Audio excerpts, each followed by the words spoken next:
নমস্কাৰ যিসকল কেণ্ডিডেটে এইবাৰ এইচএছ ফাইনেল পৰীক্ষা দিছে তেওঁলোকৰ ফাইনেল ৰিজাল্ট আহি গ'ল। ইতিমধ্যে CM ছাৰে যেটো শেহতীয়া ফেচবুক পোষ্ট আৰু টুইটাৰ পোষ্টত আপডেট কৰিছে।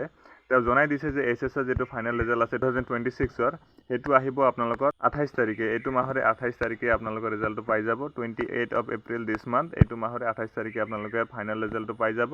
আৰু ফাইনেল ৰিজাল্ট আপোনালোকে পাব 12টা ৱেবছাইট আৰু 12টা ৱেবছাইট আৰু 2টা মোবাইল এপৰ ডাইৰেক্ট লিংক আপোনালোকে মোৰ হোৱাটছএপ চেনেলত পাই যাব। চেনেলত যেটো লিংক আছে ডেসক্ৰিপশন বক্সত দিয়া আছে, তাত গৈ আপোনালোকে জয়েন কৰিব পাৰে। যেতিয়াই ৰিজাল্টটো আহিব আপোনালোকে ৰিজাল্টটো তাতে পাই যাব।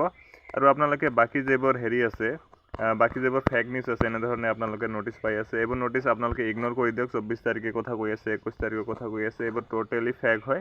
এইবোৰৰ পিছত আপোনালোকক মই চমুকে এটা ভিডিঅ' দি দিলোঁ যে 24 তাৰিখে নাহে, 28 তাৰিখে আপোনালোকৰ ফাইনেল ৰিজাল্ট আহিব।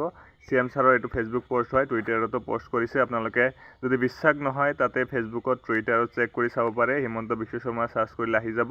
CM ছাৰে নিজেই কৈছে যে 28 তাৰিখত আপোনালোকৰ ফাইনেল ফলাফল আহি যাব। মুখ্যমন্ত্ৰীগৰাকী কৈছে যে যিসকল কেণ্ডিডেটে এইবাৰ এইচএছ পৰীক্ষা দিছে তেওঁলোকৰ পৰীক্ষাৰ ৰিজাল্ট ডিক্লেয়াৰ হ'ব 28 এপ্ৰিলত আৰু এডভান্স কংগ্ৰেচুলেশ্যন বুলি কৈছে। যিসকল কেণ্ডিডেটে ভালকে পঢ়া শুনা কৰিছে তেওঁলোকৰ ৰিজাল্ট নিশ্চয় ভাল হ'ব বুলি কৈছে। এইটো পোষ্টত আপোনালোকে চাব পাৰে।